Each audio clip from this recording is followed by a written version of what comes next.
Hi students, welcome to online classes student children's academy. अपनी बात complete हो गई थी। पिछला वाला जो सिस्टम था अपना एक्सक्रीटरी सिस्टम वो कंप्लीट हो गया है। नेक्स्ट जो टॉपिक रहेगा वो अपना रहेगा nervous system.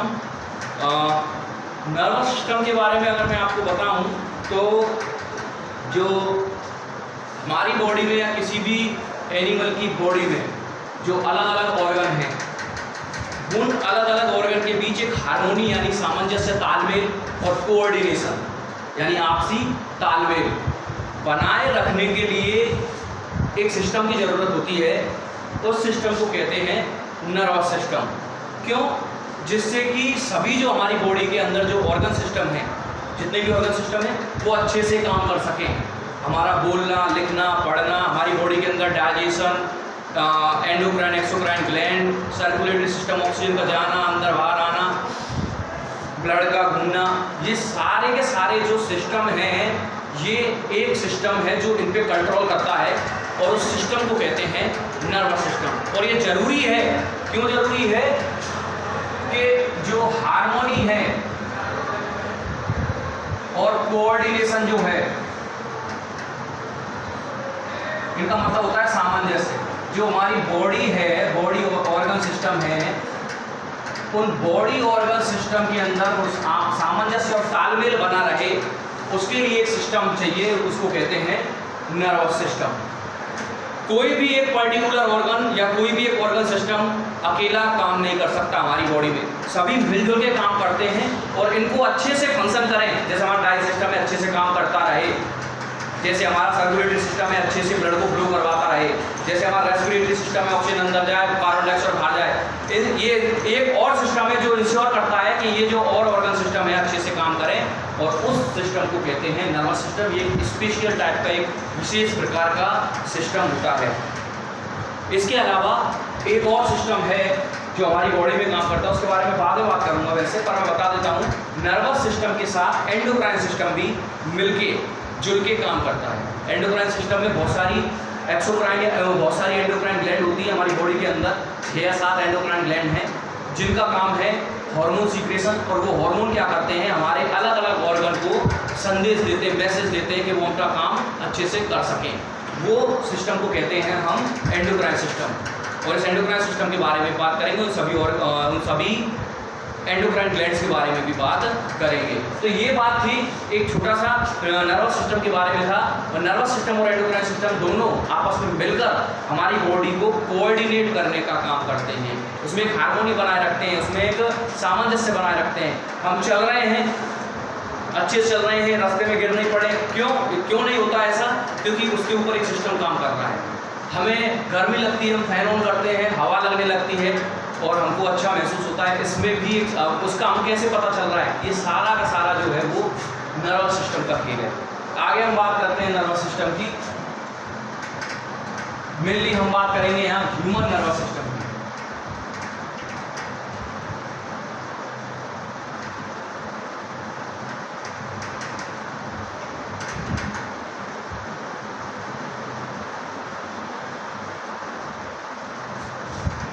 Human nervous system की बात करें तो ह्यूमन के अंदर भी नर्वस सिस्टम पाया जाता है जो कि एक कोऑर्डिनेशन बना के रखता है हमारे सभी बॉडी ऑर्गन के अंदर और इन सभी बॉडी ऑर्गन को एनवायरनमेंट से कनेक्ट करने का काम करता है, जोड़ने का काम करता है। हमें एनवायरनमेंट में बहुत सारी चीज़ें फील होती हैं। जैसे हवा लग रही है हमको, तो हमको फील हुई, वो ब्रेन तक बात गई।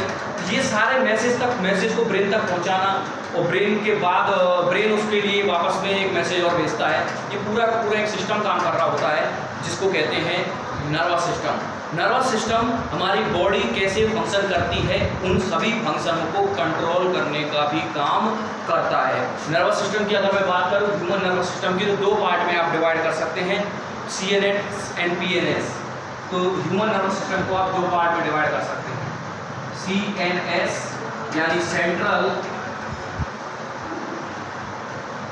Nervous system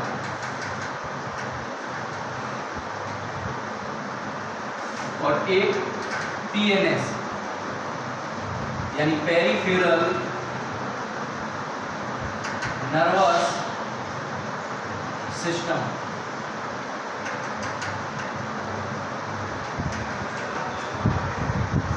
central nervous system में दो ऑर्गन की बात करेंगे हम, ब्रेन और सेकंड रहेगा अपना स्पाइनल कॉर्ड। और पेरिफेरल नर्वस सिस्टम में दो तरीके की नर्व्स होंगी, सेंसरी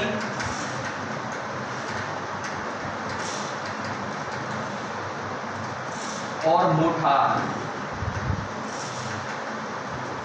सेंसरी जो नर्व्स हैं वो हमारे बॉडी पे जो बॉडी से मैसेज को इम्पल्सेस कहते हैं। जैसे कि आपको कोई किसी ने चूंटी काटी तो वो इम्पल्स रहेगा, उस इम्पल्स को ब्रेन तक पहुंचाने का काम करेगी सेंसरी नर्व्स। और ब्रेन से इस ऑर्गन को एक ऑर्डर आएगा कि आप उस हाथ को हटाओ, वो मैसेज को वापस लाने का काम करेंगी मोटार नर्व। क्या? Motor nerve. तो ये बात हुई इनकी। अब हम बात करेंगे अपने में आज सीएनएस की, और सीएनएस में पहला ऑर्गन ब्रेन के बारे में बात हम आज करेंगे। तो ब्रेन की बात करेंगे सबसे पहले। ब्रेन की अगर मैं बात करूं तो ब्रेन जो है central organ of the body, इसको हम क्या कह सकते हैं? Centre of the body. Centre of the body, जो हमारी बॉडी है इसका एक मेन सेंटर है, मेन ऑर्गन है। जो हम हैं, जो हम बोलते हैं, जो हम सुनते हैं, कुछ भी हम जो काम कर रहे हैं वो just because of one organ जिसका नाम है ब्रेन। इसीलिए इसको हम कहते हैं सेंटर ऑफ द बॉडी या फिर central organ of the body. बहुत सारी information, exchange of information,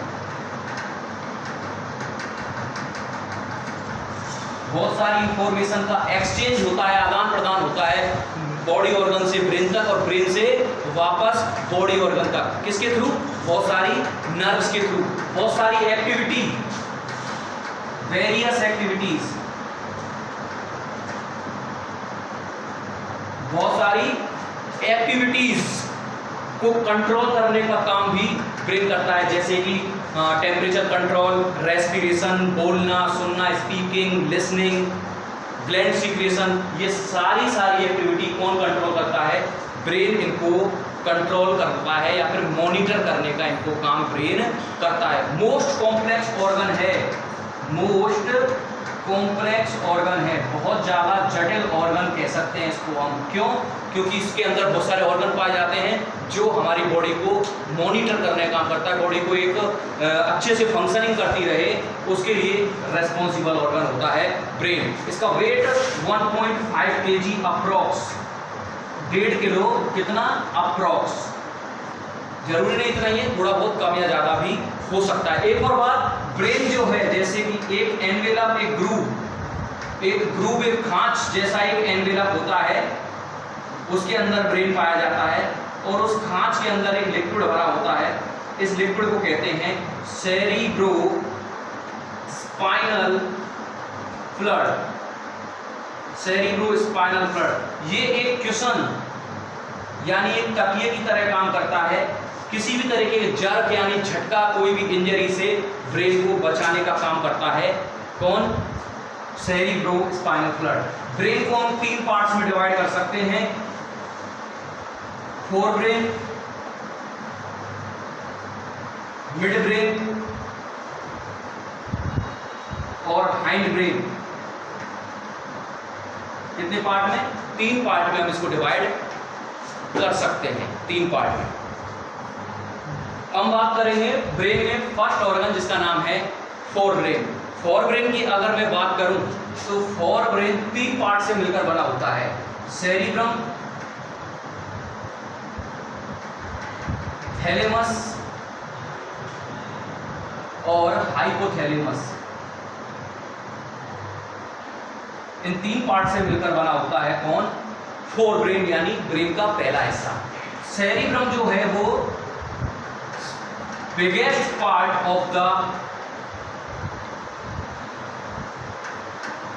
brain का सबसे बड़ा पार्ट होता है। एग्जैक्टली अगर मैं बात करूं तो ब्रेन का कितना? पूरे ब्रेन का 80 to 85% जो पोर्शन है वो सेरिब्रम ही पाया जाता है। समझ लो, सेरिब्रम इतना बड़ा होता है कि ब्रेन के 80 से 80% पार्ट को तो सेरिब्रम ही घेरे रहता है, बाकी थैलेमस, हाइपोथैलेमस, मिड ब्रेन और हाइंड ब्रेन है। ठीक। और अगर मैं बात करूं, ये जो पार्ट है सेरिब्रम की बात कर रहे हैं, ये नॉलेज, कॉन्शियसनेस, सचेतन, ये ज्ञान, ये सचेतन, और साथ ही साथ थिंकिंग, ये जितने भी वर्क हैं इनको एग्जीक्यूट करने का काम किसको है? सेरिब्रम का होता है। एक और बात, जो सेरिब्रम है, जैसे कि मान लीजिए ये सेरिब्रम है, सेरिब्रम में एक डीप फिशर यानी कि ये बहुत ही गहरा गड्ढा पाया जाता है, जिसकी वजह से सेरिब्रम जो है दो पार्ट में डिवाइड हो जाता है। एक तो राइट सेरिब्रम हेमिस्फीयर और ये लेफ्ट सेरिब्रम हेमिस्फीयर। एक और बात, जो दोनों ही हेमिस्फीयर हैं, इनमें दो और रीजन पाए जाते हैं, आउटर और इनर। ये वाला मान लीजिए आप आउटर है, इसके अंदर पाया जाता है ग्रे मैटर। कैसा मैटर? ग्रे मैटर पाया जाता है। यहाँ भी ग्रे रहेगा, दोनों पार्ट के अंदर जो आउटर रीजन होता है उसमें ग्रे मैटर पाया जाता है, और इसको कहते हैं कॉर्टेक्स। और इस ग्रे इसलिए पाया जाता है क्योंकि यहाँ पर पाई जाती हैं बहुत सारी मेनी सेंसरी नर्व्स, या फिर मेनी नर्व्स भी कह सकते हैं आप। बहुत सारी नर्व पाई जाती हैं, नर्व की बहुत सारी संख्या की वजह से ही ये ग्रे कलर का दिखाई देता है। और अगर मैं बात करूं इनके इनर रीजन की, तो इनर रीजन के अंदर होता है व्हाइट मैटर, जिसको कहते हैं मेड्यूला। क्या कहते हैं? मेड्यूला कहते हैं। ये बात हुई। और अगर मैं बात करूं कि ये दोनों ही जो हेमिस्फीयर है, एक पट्टी यानी स्ट्रिप के द्वारा जुड़े हुए रहते हैं, जिसको कहते हैं कॉर्पस कैलोसम। क्या कहते हैं? कॉर्पस कैलोसम उस पट्टी को कहते हैं जिससे ये दोनों ही हेमिस्फीयर आपस में जुड़े हुए रहते हैं। और ये इसके चारों तरफ पाया जाता है एक पार्ट जिसको कहते हैं थैलेमस। थैलेमस का कुछ ज्यादा काम नहीं है, जो सेंसरी नर्व्स हैं वो आएंगी यहाँ, और वापस जो मोटर नर्व्स वापस जाएंगी, यानी कि दोनों नर्व्स का सेंटर पाया जाता है। यहाँ पे सारी नर्व्स आपस में कनेक्ट हो जाती हैं। और एक पार्ट होता है हाइपोथैलेमस, ये ब्रेन का एक पार्ट होता है जिसको कहते हैं डाईएंसिफिलॉन। उस पार्ट में पाया जाता है हाइपोथैलेमस। ये भैया आपका जो भूख लगना, प्यास लगना, स्लीप सोना, और टेम्परेचर, फैटिग, थकावट, एक्सप्रेशन ऑफ फीलिंग्स, जितनी भी आप सुख दुख में जो फील करते हैं आप, वो सारा यहाँ हाइपोथैलेमस उस काम को देखता है। ये बात हुई किसकी? फोर ब्रेन की। अब बात करेंगे मिड ब्रेन की। अब बात करेंगे हम मिड ब्रेन की। मिड ब्रेन की बात करूं अगर मैं, फोर ब्रेन, अगर जैसे कि ये मिड ब्रेन है, मिड ब्रेन 4 पार्ट में डिवाइड होता है। कितने पार्ट में डिवाइड होता है? 4 पार्ट में डिवाइड होता है, जिनको कहते हैं, चारों ही पार्ट को अलग अलग कहते हैं कॉर्पोरा, क्वाड्रिजेमिना।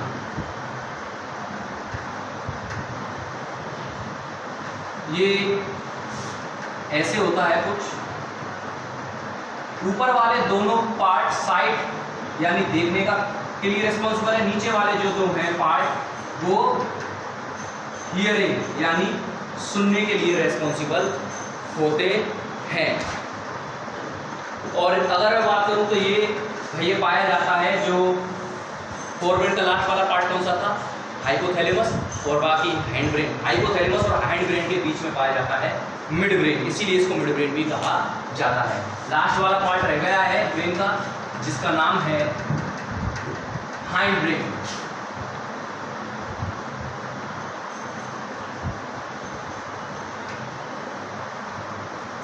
हाइंड ब्रेन की अगर मैं बात करूं, ये भी 3 पार्ट से कंसिस्ट होता है, 3 पार्ट्स से मिलकर बना हुआ होता है। सेरिबेलम,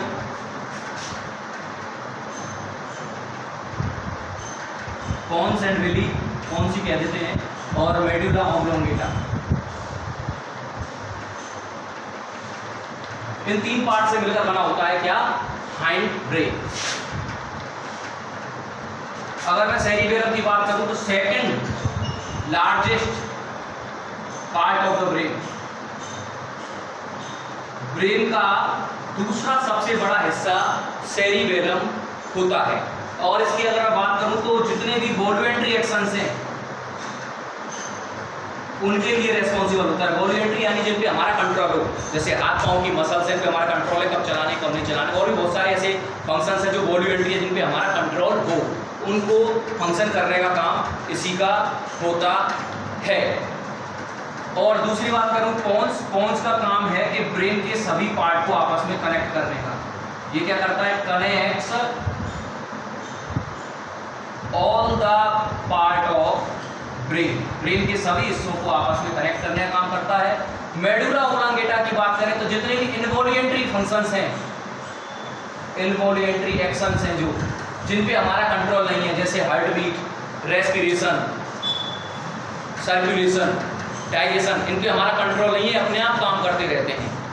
तो वो सारे उन सभी को देखने के लिए काम कर रहे हैं, इसका मतलब नहीं अपने आप काम कर रहे हैं, उसको भी कोई ना कोई काम करवा रहा है। उसका काम ये ब्रेन का ये मेडुला ऑब्लोंगेटा जो पार्ट है ये उसको देखने का काम करता है, इनवॉल्यूंटरी एक्शंस को। साथ ही साथ अगर मैं बात करूं तो ये ब्रेन का लास्ट वाला पार्ट होता है और ये ब्रेन को कनेक्ट करता है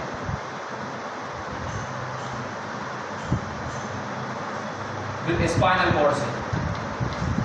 भाई स्पाइनल कॉर्ड जो हमारी जितने भी सेंसरी या सेंस ऑर्गन्स हैं उनमें पाई जाती है नर्व्स, सेंसरी नर्व्स लेके जाएगी मैसेज स्पाइनल कॉर्ड को देगी, स्पाइनल कॉर्ड पहुंचाएगी इस मेडुला ऑब्लोंगेटा, इसके बाद सभी हिस्सों में जाएगा ब्रेन में, वहाँ पे उसका देखा जाएगा कैसा है, और उसके बाद वापस ब्रेन मोटार नर्व के द्वारा उस संबंधित ऑर्गन को, रिलेटेड ऑर्गन को मैसेज पहुंचाने का काम करेगा। तो इस तरीके से ये बात हुई हमारी CNS यानी सेंट्रल नर्वस सिस्टम में ब्रेन की। अब एक रह जाता है CNS में जिसका नाम है स्पाइनल कॉर्ड, उसके बारे में बाद में बात करेंगे। Thank you very much.